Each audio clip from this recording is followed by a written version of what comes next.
নমস্কার বন্ধুরা, আমি দেবশ্রী। আমার ইউটিউব চ্যানেলে তোমাদের সবাইকে স্বাগতম জানাচ্ছি। আজকে আমি তোমাদের জন্য একটা নতুন রেসিপি নিয়ে এসেছি, যে শিঙ্গি মাছের ঝোল।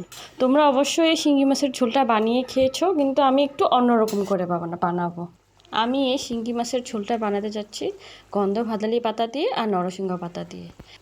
তোমরা যদি এই পদ্ধতিতে শিঙ্গি মাছের ঝোলটা যদি বানাও না, খেতে তো খুবই দুর্দান্ত হবে, আর এটা হেলথ বেনিফিটটা অনেকটা বেড়ে যাবে। একদম সীমিত উপকরণ দিয়ে সহজ পদ্ধতিতে কিভাবে এই রেসিপিটা বানানো যায়, তো চলো দেখি।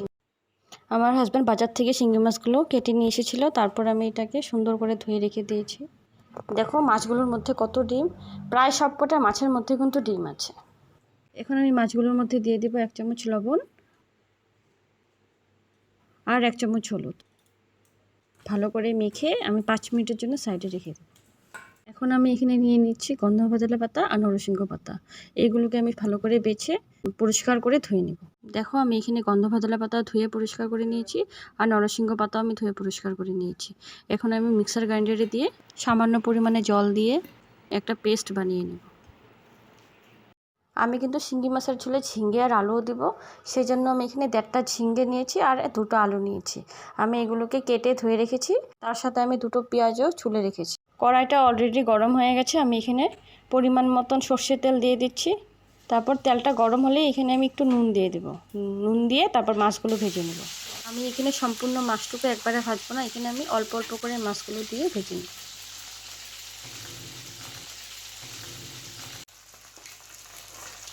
হালকা করেই মাছগুলো ভাজা হলেই নামিয়ে দেব। বাকি মাছটুকু আমি একই পদ্ধতিতে ভেজে নিলাম। দেখো আমার মাছ ভাজা কমপ্লিট হয়ে গেছে। আর এই মাছ ভাজার তেলটুকুর মধ্যে আলুটুকু ভেজে নেব, কেননা মাছের ঝোলে যদি আলুটুকু সাদা সাদা হয়ে থাকে তাহলে একদম ভালো লাগে না। এখন আমি আলুর মধ্যে দিয়ে দিচ্ছি পরিমাণ মতন লবণ আর হলুদ দিয়ে ভালো করে নাড়াচাড়া করে ভাজাটা করে নিব। এইদিকে আলু ভাজাটা হতে হতে আরেকদিকে আমি পাতার পেস্টটা রেডি করে নিচ্ছি। চলো দেখো আমার পাতার পেস্টটা হয়ে গেছে। এখন আমি এটা চালনিতে ছেঁকে নেব। আর এখানে অনেক পাতি পাতি পাতাও আছে, এই র পেস্টটা যদি আমি ডাইরেক্ট দিয়ে দিই তাহলে ঝোলের টেস্টটাই নষ্ট হয়ে যাবে, সেই জন্য আমি এটা ছেঁকে দিচ্ছি। দেখো এখানে কত ছাবা বেরিয়েছে, এই ছাবাগুলো কিন্তু ঝোলটাকে নষ্ট করে দিত, তাই আমি ছেঁকে নিচ্ছি। এই রসটুকু দিয়ে আমি ঝোলটা বানাবো। দেখো আমার আলু ভাজাটা হয়ে গেছে, এখন আমি এটা নামিয়ে দেব। অবশিষ্ট তেলটুকুর মধ্যে আমি ঝিঙ্গাগুলো ভেজে নেব। আমি এখানে দিয়ে দিচ্ছি একটু লবণ আর একটু হলুদ দিয়ে একটু নেড়ে চেড়ে নেব। আমি গ্যাসের ফ্লেমটা লো রেখে দিয়েছি, এদিকে আস্তে আস্তে ঝিঙ্গাটা ভাজাতে থাক, আরেকদিকে আমি পেঁয়াজ পেস্টটুকু করে নিচ্ছি। আমি এখানে ছুলে রাখা পেঁয়াজ দুটো মিক্সার গ্রাইন্ডারে দিয়ে গ্রাইন্ড করে নিব, কিন্তু আমি এখানে আদা আর লঙ্কাটা দিচ্ছি না, কারণ আদা আর লঙ্কাটা আমার আগের থেকেই সেপারেটলি পেস্ট করা আছে।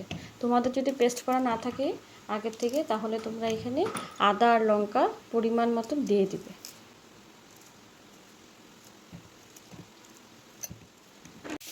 দেখো এদিকে ঝিঙ্গা ভাজাটাও হয়ে গেছে, এখন আমি এটা একটা থালে নামিয়ে নেব। তারপর আমি এখানে পরিমাণ মতো তেল দিয়ে দিব, তেলটা গরম হওয়ার সাথে সাথে পেঁয়াজ বাটাটা দিয়ে দিব।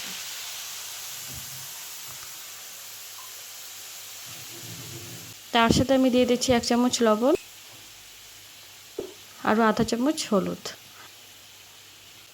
আরও আমি এখানে দিচ্ছি আধা চামচ আদা বাটা, 1 চামচ লঙ্কা বাটা। এখন আমি মশলাগুলোকে ভালো করে নেড়ে চেড়ে নিব। নেড়ে চেড়ে নিয়ে তার সামান্য পরিমাণের মতন জল দিয়ে দেবো, যাতে নিচে না লেগে যায়। গ্যাসের ফ্লেমটা কিন্তু আমি লোতেই রেখেছি। আমি এখন এখানে ভেজে রাখা ঝিঙ্গে আর আলুটা দিয়ে দিচ্ছি।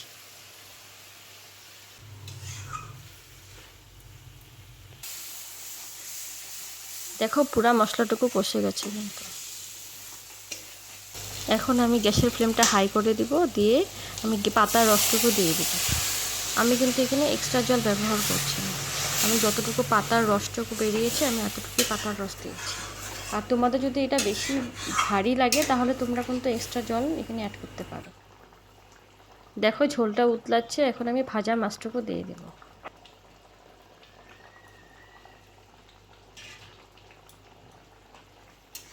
এখন আমি 5 মিনিটের জন্য উতলাতে দিব, তারপর আমি মাছের ঝোলটা নামিয়ে নিব।